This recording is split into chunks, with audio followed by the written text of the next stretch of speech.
it's backyard business again. And of course, in the wintertime, summertime, it's backyard business. Sometimes it's so hot. One time our camera actually melted. Wintertime, we go to someone's backyard. And I'm with my friend Tom Stoudt here at the Lehigh Valley International Airport. I love this place.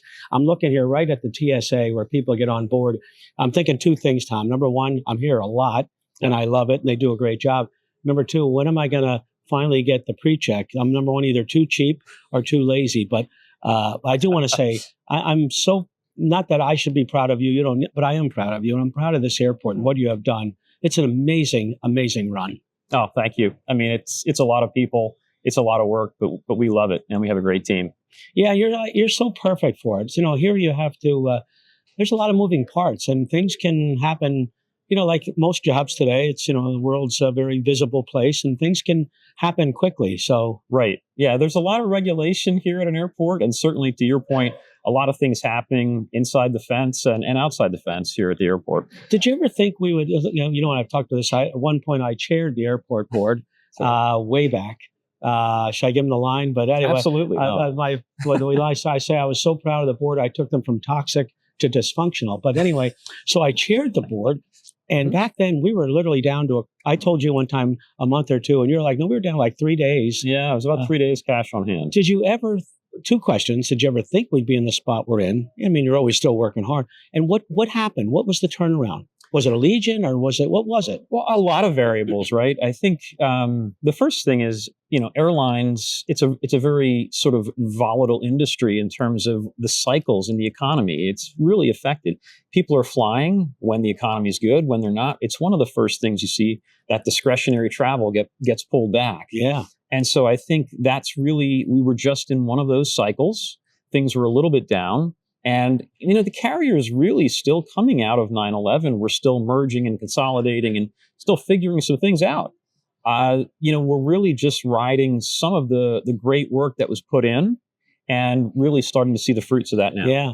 And even you're doing great, even with Colin, who's standing over there, even with him being part of it, you still are doing well, surprisingly. Again, yeah, great team. And Colin and a lot of the other team here does a lot of work behind the scenes so that we're always working on the next big thing. Yeah, again, I'm so proud. How about this amazing facility? Incredible expansion. Getting this done during the pandemic was really key for us. We certainly needed it with some of the passenger activity last year and this year. Yeah, it's the old remodeling your kitchen. You think, how did I live with what we had? And Exactly. I think that whole through that 2 narrow screening lanes. Now we have 3, expansion to 4, very easily done. It just feels so impressive. Well, and it's so much easier for the passenger. Shorter walking distance, fewer level changes, escalator or elevator rides through the facility to get from the ticket counter to the gate. It's just so much simple. Well, the one thing I learned too is that many times people, it reminds me of sort of many ways our downtown work. Everybody is a downtown expert and they tell you they went to New York or went to Philadelphia, and you have to remind them that we have, maybe 1 million people in the valley instead of 10 million. So things, right. But sometimes people, I wish the rates were lower to certain destinations, but that's really not in your control from the standpoint. I mean, you're not saying, you're not doing anything about it, but the airlines will do what the airlines will do. That's what I learned as chair. Absolutely. Right. So the airlines are setting the airfare, they're setting the rates. And it really is, for us, it's important to have options. It's important to have connectivity here. Our legacy carriers, we're really proud of our relationships with American, Delta, and United. Been here a long time. United's been here since 1935. Wow. So a long, long time. But I think about, hey, we have great connectivity to their hubs, and we're going to get you anywhere from there. And so people always ask, do you have service here? Do you have service there? And if you're willing to make a stop or a connection, we've got service just about anywhere. Oh, it is the Allegiant. Is that where your golden goose? So Allegiant has been a fantastic partner. They've been here since 2005. I take them all the time. You've used them once or twice. Yeah. But I really think, Allegiant has grown because of the demand in the region. Sure. People are looking for those leisure destinations. They want the great nonstop connection. And it's really been a tremendous partnership. And that makes me want to say this to you and hear this out. And that is that I go on this flight maybe 10 times a year. And I used to know everybody on the flight. I don't know anybody. And it's New Jersey, New York, coming up from Philadelphia. It's incredible where you're pulling from Yes. Is that a result of word of mouth, your marketing? I mean, probably both, but are you pushing marketing in certain areas or? No, we absolutely market outside of the area. Mhm. But I think to your point, it's a lot of word of mouth. We were really proud of this year. We were named by Newsweek magazine one of the best small airports in the country. Wow. And we were really excited about that. But I think, it's just that word of mouth, Yeah. and people starting to hear about all the good things that we're doing. And I think that's part of it. That's part of why we're seeing that growth in activity. The other thing I love too, I love this whole action, the whole thing going on. But I have to say, the other thing that impresses me is what you've done with the whole, in other words, the food service and so on. Now you're up there, there's a bar, there's people. So you've reinvented that.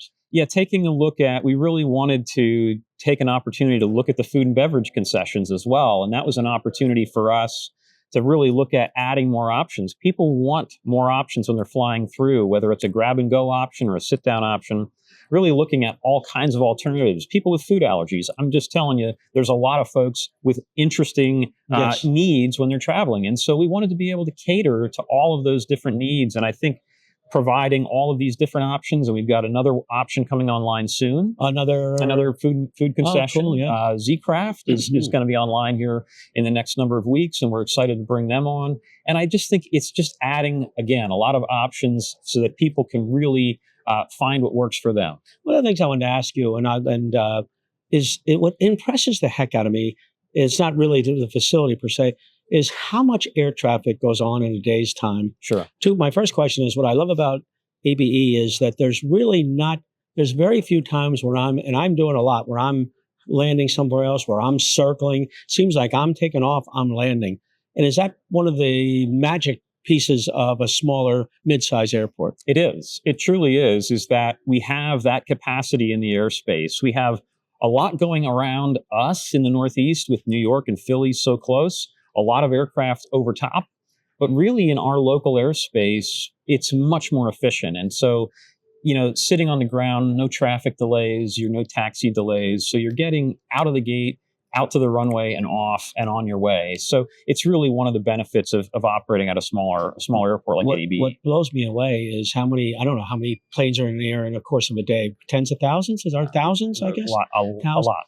There are so few safety incidents. You see, is the FAA, is that what that would be? Yes. Are they crazy about So, aviation industry is really a stickler for safety. Yeah. Lots of redundancy, lots of measures, lots of procedures in place from A to Z, the entire process. When you say redundancy, like check, then check again.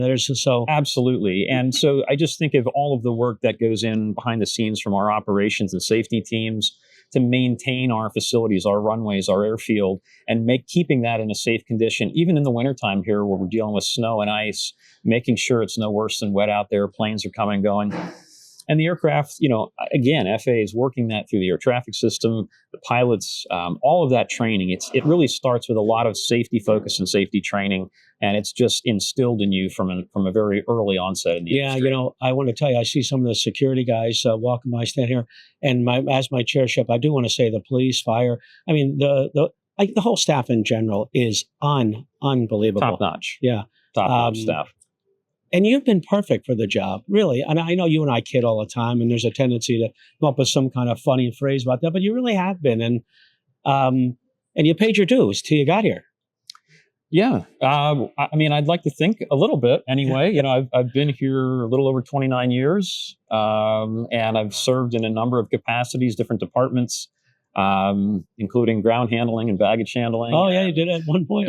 Yeah. So there's been a number of. Did you have a dream that someday you'd be, or is that that's crazy? I had done an internship before I started working here. I did an internship here, and while I was going to college, and I decided that this was really exciting. The airport management was really something pretty interesting. I didn't realize was a focus area for me. Do you know the president of the Philadelphia Chamber of Commerce used to be the director of the airport?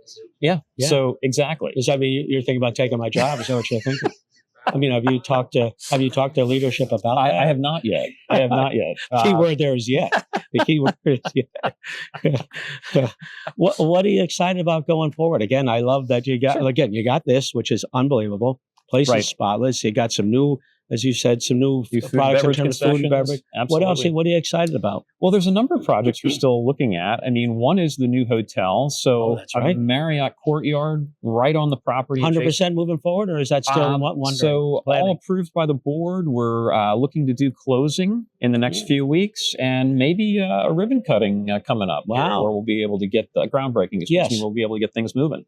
So, that's underway, 145 rooms. So we're excited. It's a 2-year project, but nonetheless, this is really something that brings a lot of activity and business back in here onto the property. It serves a need in the community. There's a shortage of our hotel rooms in this region.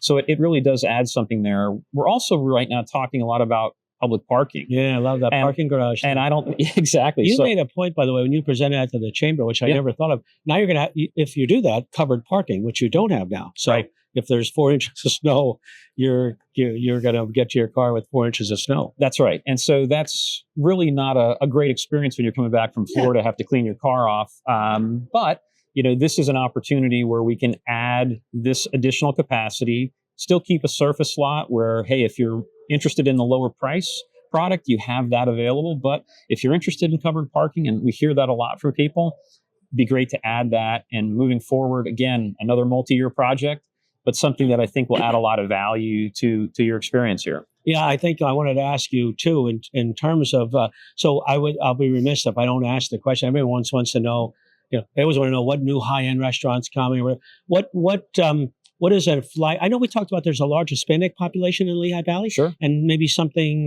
direct to Puerto Rico or whatever, and something I know you're working on it, and it takes real money to make those things happen. But anything that like future that you're planning, or I mean, you talked about the garage, obviously, which is a big deal, and you talked about the hotel. I don't know, carrier-wise or location-wise that you'd love to see? Yeah, so we've talked about a number of service destinations, San Juan being one of those. We've talked about Boston. We've talked about Dallas. We've talked about a few destinations getting us further west. We're excited to have Denver.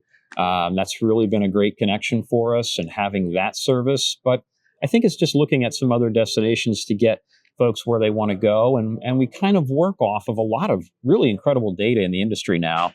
And you're right. I think maybe it was 11 times last year. We do track the cell phone data, so we can see that I thought that I flew. Yes, so he knows where I went to eat. We have it all now. And well, we don't have it all, but the good news is a lot of the consultants we work with can parse all this cell phone data, and we can see where people, whether they use our airport or not, where they're going, where they want to be. And that helps us when we're having conversations with airlines to talk about where people from our region are headed. So you know a lot more about me than I think, huh? Yeah. I mean, would you swear? Are you sworn? Yeah. Would you raise your right hand? I mean, I would. I would. What do I place the other one on?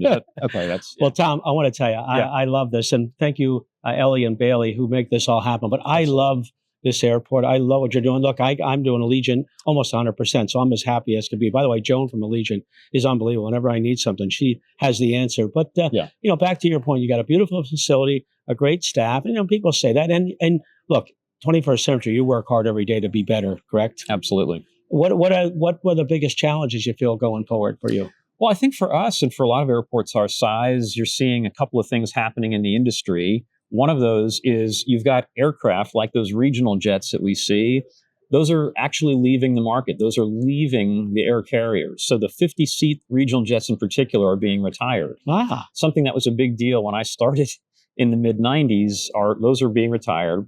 And they're really being replaced by 70, 90, 110 and up seat regional jets. So what that means for airports our size is, there's potential for, a loss in frequency, a number of flights per day, because you're now dealing with a service that's using a larger airplane. Oh. So that's something we're paying close attention to.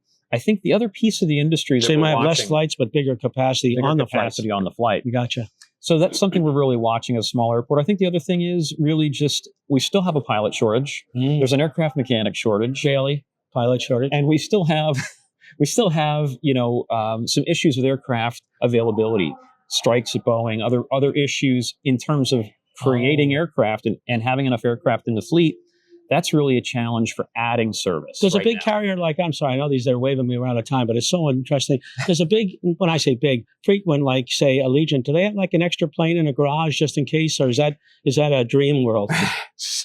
I'm sure they don't, because really what they're doing is they're flying those aircraft as much as they possibly Gotcha. can. They don't make money on the ground, so they got to get them in the air. They got to make money. So Tom Stoudt, love having you here. You're an amazing guy. You're a friend, a colleague, and I'm so really thankful that we have you. I appreciate it, Tony, and thanks for everything you do for us. Keep up the good work. Thank you. All right, backyard business in Tom's backyard here at the amazing Lehigh Valley International Airport, correct? ABE. Loving it. See you next time.